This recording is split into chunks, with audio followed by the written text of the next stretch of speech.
Gracias, señor presidente. Sin duda, el pueblo de México está siguiendo muy puntualmente este debate. Por más que se discuta aquí que no es un debate, las posiciones están siendo perfectamente definidas.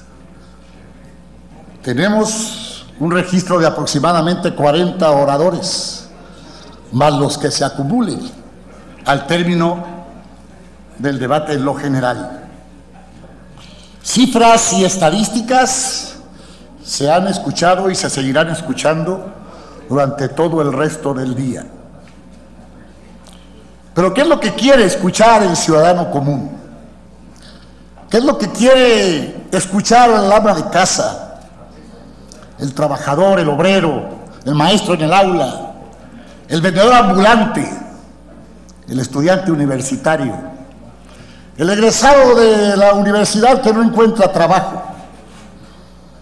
las madres solteras, los ancianos, adultos mayores en mucha marginación o en marginación plena?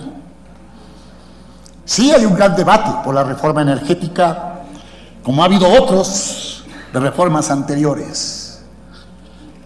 Pero ¿dónde y cuál es en realidad el reflejo que tiene nuestro país en su desarrollo, en su economía, en sus diversos contrastes sociales? La defensa del petróleo a ultranza como soberanía de la nación.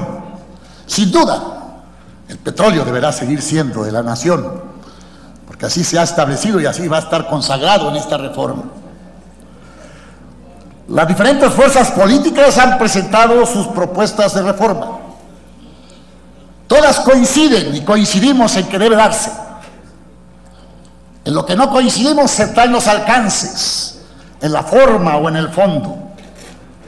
Pero tanto el Partido de la Revolución Democrática como Acción Nacional y mi partido, el PRI, coincidimos en que hay que ir por esta reforma. ¿Hasta dónde deba llegar esta reforma? A seguir anclados en la tercera década del siglo XX, cuando el mundo se movía con lentitud y éramos en este país apenas 40 millones de habitantes, o a poder situarnos en esta casi la mitad de la segunda década del siglo XXI, donde el mundo se mueve a prisa, donde nada se detiene, donde hoy somos 120 millones de mexicanos y en 25 años más seremos aproximadamente 150. ¿Quién tiene la fórmula mágica? ¿El PAN? ¿El PRD? ¿El PRI? ¿O es la construcción de un verdadero acuerdo nacional que le dé certidumbre al ciudadano que nos escucha de lo que pretende y lo que espera en los próximos años? Esa es la realidad que debemos de analizar hoy. De un presidente de la República que le apuesta al desgaste mediático, claro que le apuesta. Ya lleva un año de su gobierno y solamente son 6. Y tiene que dar esos resultados que le permitan cumplir con esos compromisos que ya aquí también se acaban de mencionar, signados, y donde no hay manera de echar a andar la máquina, de hacer dinero como en los viejos tiempos, para seguir llevando a este país a las crisis recurrentes económicas en la que muchos mexicanos padecimos y padecieron la pérdida de su patrimonio y sus intereses económicos. Sí es duro hablar de una reforma constitucional. Las acabamos de hacer no hace mucho, tan solo en la educativa. Todavía tiene maestros en las calles. ¿Por qué no hablar también de una reforma constitucional que permita situarnos en el entorno internacional y en la competencia mundial de algo que es indispensable y que es una realidad, que tenemos que ser competitivos, modernos y poder estar al día con la explotación de lo que es la energía en el mundo? Yo no me tocó estar en los países que fueron a recorrer, no tuve la oportunidad, pero sí conozco México, sí sé de los contrastes de este país, sí sé de los diferentes Méxicos que existen actualmente, del México marginado, pobre, que por más esfuerzos que se hacen de los gobiernos, y no quiero ver de qué colores, siguen en esa marginación. Ahí están, ahí está Chiapas, ahí está Guerrero, ahí está Oaxaca, ahí está Puebla, Veracruz, los grupos indígenas, con los que frecuentemente son parte de nuestro discurso político. Disculpe, orador. Por esa razón... Orador, un momento. Perdón. Sí, presidente. Con objeto, senador Adán Augusto. Una pregunta. Hay que aclararle que es Chiapas, no Chiapas. Bueno, aclarado está. Será por sin cuestión sin diálogo. de léxico, senador. ¿Acepta o no acepta? Al final, no acepta. Cada quien puede Gracias. estar. El senador Ríos Peter, ¿con qué objeto, senador Ríos Peter? A ver, el senador Armando Ríos Peter. También con hacerle una pregunta al orador. Va a tener su oportunidad de participar. Sin diálogos, por favor. No acepta. Gracias. Continúe, orador, por favor. Senador Mario Delgado. ¿Con qué objeto? Sonido en el escaño del senador Mario Delgado. Solicito para que me anoten aclaración de hechos, por favor. Al final, con mucho gusto, lo apuntamos. Continúe, por favor. Muy bien, gracias, presidente. Insisto, el debate se va a dar y sin duda habremos de escuchar a los senadores que acaban de pretender hacer una pregunta, y ahí con toda seguridad también estaremos puntualmente registrando sus intervenciones, y si es necesario hacer algún cuestionamiento, con mucho gusto, si lo permite la mesa y ellos mismos.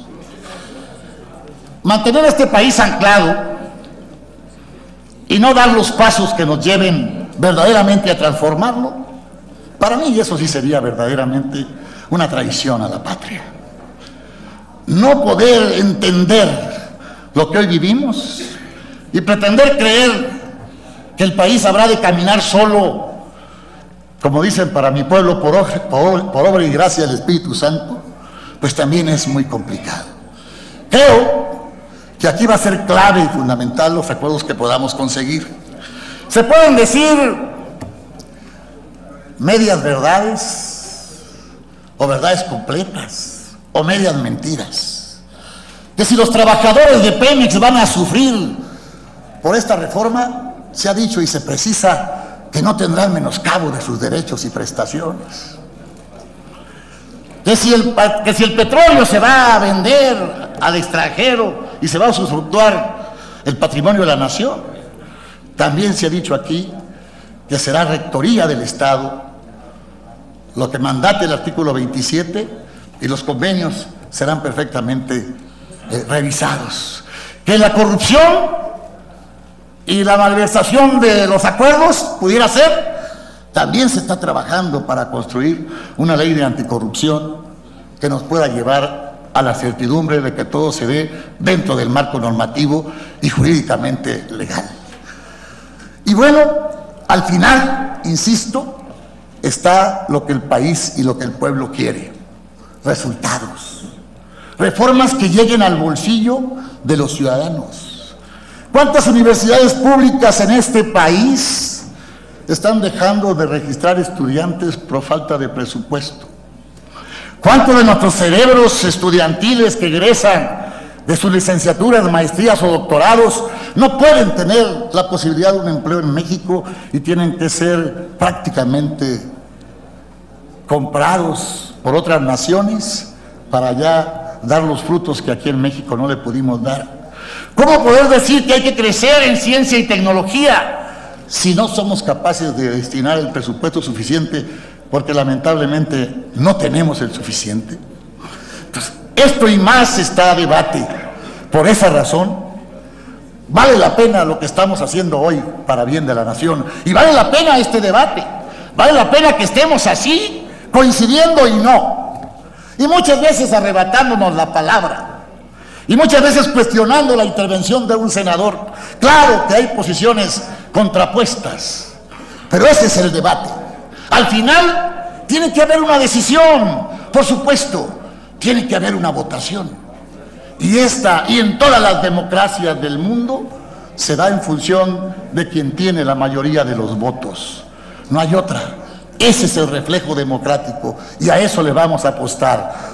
El Partido Revolucionario Institucional a poderle responder a los mexicanos, apoyando al presidente Enrique Peña Nieto en estas reformas que no son otra cosa que búsqueda de la transformación de este país. Gracias, señor presidente, es cuanto.